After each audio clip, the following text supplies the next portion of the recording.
and Jared in Downington, Pennsylvania. Hey, Jared, thanks for calling. What's on your mind today? Hey, Tom. I want to talk about what you were talking about in the last half hour about the electorate. Mm-hmm. And I think the problem with our system is that, for the most part, most Americans don't know anything about any of the policies of any of the major candidates. I would say a good percentage of our electorate is just stupid. And it sounds like I'm degrading them. But the truth of the matter is mainstream media has dumbed this down to the point where policy isn't even brought up anymore. Like, I talk to Trump people online sometimes at my work or something like that, and they think, they don't know Trump wants to repeal Dodd-Frank. They don't know that Trump wants to repeal net neutrality. They don't know that Trump wants to repeal Obamacare, of all things. They don't know that Trump wants to overturn Roe v. Wade or Auger Fell v. Hodges, the gay marriage ruling. They think he's going to keep that in place. They don't know anything about Trump. They're totally clueless, and to a certain extent, with the Democratic People's Court and Gary Johnson, because the mainstream media wants people like Trump and Gary Johnson there. As so they can say stupid stuff like Aleppo or, sex tapes or something like that.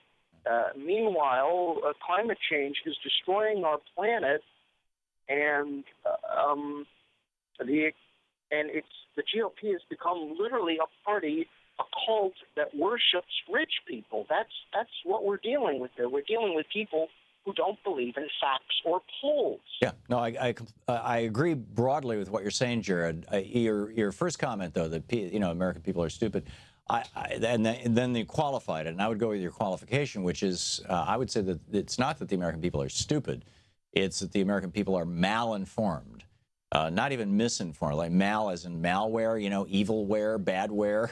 It's like malinformed, poorly informed.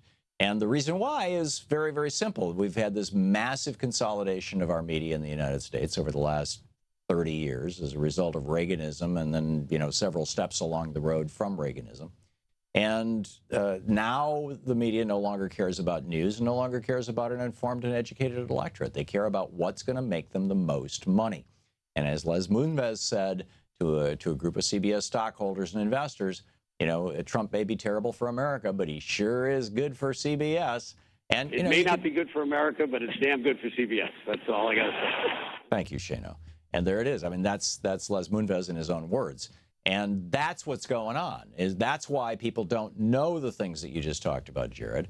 And it's, we can try to correct that in a small way with just a few million people here on this program, but we're talking about 100, 115, 120 million people who might vote this year, and the vast majority of them have never heard the things, the kind of things that you were just saying. So, yeah, we have a serious problem, and with our media in this country and with our information systems, and now increasingly with the internet, and especially with social media, not just a voluntary siloization, not just saying, hey, I only want to read liberal websites, so I think I'll just go to the liberal websites.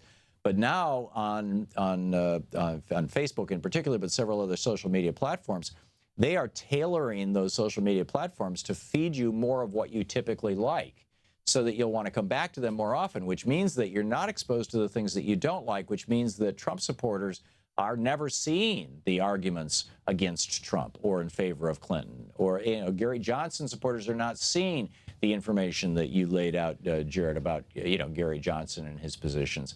And so it's like it's getting worse rather than better as a consequence of this, and so it falls upon all of us to become the informers, since the media won't do it. So if everybody watching this show made a commitment to help educate at least 5 people in the next week or two, it could be quite significant. I mean, we could create a movement here in this country of educating folks. But and that's my tag you're it at the end of the show. You don't need to run for political office. If you could just change the minds of 5 friends, and do it in a way that turns them into evangelists, they'll change the minds of 5 friends each. And now you're at 25 people. And then those 25 people will change the minds of 5 friends each. And then you're at 125 people, you know, and it grows exponentially. Jared, thanks for the call. Spot on what you had to say.